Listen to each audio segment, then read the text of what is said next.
ಎಲೆಕೋಸು ಬೋಂಡ ಮಾಡ್ತಾಯಿದ್ದೀನಿ ನೋಡಿ, ಸಖತ್ತಾಗಿದೆ ಅಲ್ಲ. ಸಣ್ಣದಾಗಿ ಹೆಚ್ಕೊಂಡಿರೋಂಥ ಎಲೆಕೋಸು, ಅದಕ್ಕೆ ಒಂದು 3 ಚಮಚದಷ್ಟು ಖಾರದ ಪುಡಿ, 1 ಚಮಚದಷ್ಟು ಉಪ್ಪು ಹಾಕ್ತಾಯಿದ್ದೀನಿ.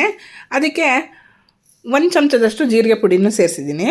ಆಮೇಲೆ 1 ಕಪ್ಪಷ್ಟು ಕಡಲೆಹಿಟ್ಟು, ಒಂದು ಮೀಡಿಯಮ್ ಸೈಜ್ ಕಪ್ಪಲ್ಲಿ 1 ಕಪ್ಪಷ್ಟು ಕಡಲೆ ಹಿಟ್ಟನ್ನು ಸೇರಿಸ್ಬಿಟ್ಟು ಒಂದು ಅರ್ಧ ಕಪ್ಪಷ್ಟು ಅಕ್ಕಿ ಹಿಟ್ಟನ್ನ ಇವಾಗಲೇ ಸೇರಿಸ್ತಾ ಇದ್ದೀನಿ. ಬೇಕು ಅಂತಂದರೆ ತಿರ್ಗಾ ಆ್ಯಡ್ ಮಾಡ್ಕೊಳ್ಳೋದಕ್ಕೆ ಅರ್ಧ ಕಪ್ಪಷ್ಟು ಅಕ್ಕಿ ಹಿಟ್ಟನ್ನು ಹಾಕ್ಬಿಟ್ಟು ಎಲ್ಲದನ್ನು ಡ್ರೈ ಹಾಗೆ ಮಿಕ್ಸ್ ಮಾಡ್ಕೊಂಬಿಟ್ಟು ಅದಾದ್ಮೇಲಿಂದ ಸ್ವಲ್ಪ ನೀರು, ಒಂದು 2 ಹಿಡಿಯಷ್ಟು ನೀರನ್ನ ಹಾಕಿದ್ದೀನಿ ಅಷ್ಟೇ. ಜಾಸ್ತಿ ನೀರು ಬಳಸ್ತಾ ಇಲ್ಲ.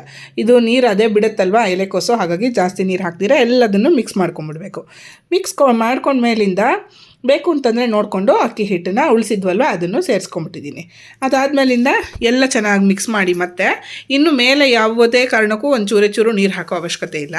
ಅದಾದಮೇಲೆ ಕೊತ್ತಂಬರಿ ಸೊಪ್ಪು ಸೇರಿಸ್ಬಿಟ್ಟು ಎಲ್ಲದನ್ನು ಕಲಿಸ್ಕೊಂಡು ಗಟ್ಟಿಯಾಗಿರೋಂಥ ಉಂಡೆಗಳನ್ನ ರೆಡಿ ಮಾಡ್ಕೋಬೇಕು.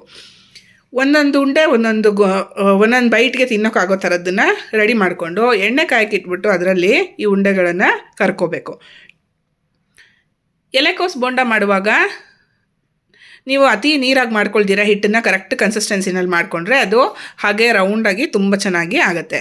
ಆಮೇಲೆ ಚೆನ್ನಾಗಿ ಮೀಡಿಯಮ್ ಉರಿನಲ್ಲಿ ಕರ್ಕೋಬೇಕು. ತುಂಬ ಹೊತ್ತು ಬೇಕಾಗುತ್ತೆ, ಸ್ವಲ್ಪ ನಿಧಾನವಾಗಿ ಕರ್ಕೊಳ್ಳಿ, ಆವಾಗ ರುಚಿಯಾಗತ್ತೆ.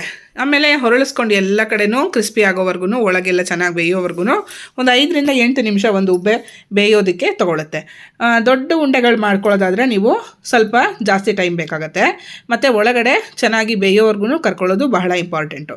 ಚೆನ್ನಾಗಿ ಕರೆದುಬಿಟ್ಟು ಇದನ್ನು ಗರ್ಗರಿಯಾಗಿ ಗೋಲ್ಡನ್ ಬ್ರೌನ್ ಆಗೋವರೆಗೂ ಚೆನ್ನಾಗಿ ಕರೆದ್ರೆ ಅದು ಎಲೆಕೋಸು ಬೋಂಡ ರೆಡಿಯಾಗಿ ಹೋಗ್ಬಿಡುತ್ತೆ.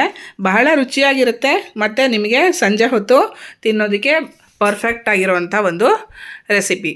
ನೋಡಿ, ಇದು ಎಣ್ಣೆ ಚೆನ್ನಾಗಿ ಕರೆದು ಗುಳ್ಳೆ ಎಲ್ಲ ಹೋಗೋವರೆಗೂ ಚೆನ್ನಾಗಿ ನೀವು ಫ್ರೈ ಮಾಡಿಕೊಂಡು ಅದಾದಮೇಲಿಂದ ಇದನ್ನು ತೆಗೆದು ನೋಡಿದ್ರೆ ಹೆಂಗೆ ಕಾಣಿಸ್ತಾ ಇದೆ. ಸರ್ವ್ ಮಾಡಿಬಿಟ್ರೆ ಒಂದು ಒಬ್ಬೆ ಹಾಕ್ಬಿಟ್ಟು ಇನ್ನೊಂದು ಒಬ್ಬೆ ಹಾಕೋಷ್ಟೊತ್ತಿಗಾಗಲೇ ಖಾಲಿನೇ ಆಗೋಗ್ಬಿಟ್ಟಿರುತ್ತೆ.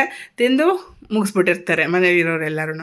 ಒಂದು ಸತ್ತಿಗೆ ನಿಮಗೆ ನಿಮ್ಮ ಬಾಣಲೆಗೆ ಹಿಡಿಯೋಷ್ಟು ಪೂರ್ತಿ ಉಂಡೆಗಳನ್ನ ಹಾಕ್ಕೊಂಡು ಕರ್ಕೊಳ್ಳಿ. ಆವಾಗ ತುಂಬ ರುಚಿಯಾಗುತ್ತೆ, ತುಂಬ ಕ್ರಿಸ್ಪಿಯಾಗುತ್ತೆ. ಈ ರೆಸಿಪಿನ ನೀವು ಖಂಡಿತ ಟ್ರೈ ಮಾಡಲೇಬೇಕು. ಆಮೇಲೆ ತಿಂದುಬಿಟ್ಟು ಹೇಗಾಯಿತು ಅನ್ನೋದನ್ನು ನನಗೆ ತಿಳಿಸ್ಲೇಬೇಕು. ನೋಡಿ, ಸಖತ್ ಟೇಸ್ಟಿಯಾಗಿರೋಂಥ ಒಂದು ಸ್ನ್ಯಾಕ್ ಇದು. ನೀವು ಡೀಪ್ ಫ್ರೈ ಮಾಡ್ತೀರಾ, ಏರ್ ಫ್ರೈನೂ ಮಾಡಬಹುದು ಇದನ್ನು.